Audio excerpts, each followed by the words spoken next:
Γεωργία, πάτησες εμφάνισε ρέξει την οθόνη. Ναι. Εντάξει, τέλεια. Πάρε το χρονόμετρο. Σε εκείνο το χρονόμετρο. Πιο γρήγορα. Πιο γρήγορα. Έλα. Δεν μπορώ. Μπορούμε να λέμε Γεωργία. Τι σου κάνω, μάνα. Μάνα μου, σ' αρέσει αστέρι μου. Αστέρι μου.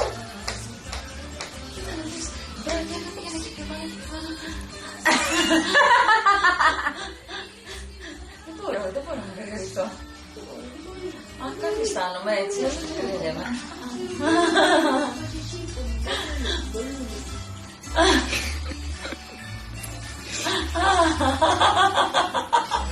Σε μένα περνάει.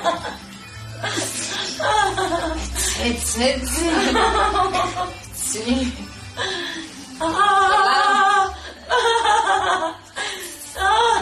Είσαι.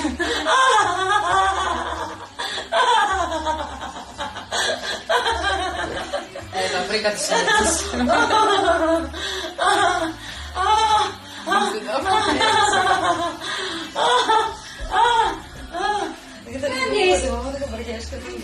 Λοιπόν, για βάλε και λίγο λάδι τώρα. Βάλε λάδι για λαμπρά. Έτσι, και εκεί είσαι power. Αυτό. Όχι, σαν το γρήγορα της μαμάς δεν μπορώ.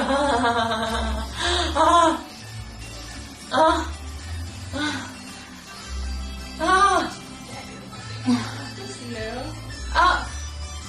Αχ, εγώ. Πάμε να σε πονάμε. Εδώ εσύ. Θα σε πας και εκεί. Τι είσαι εσύ.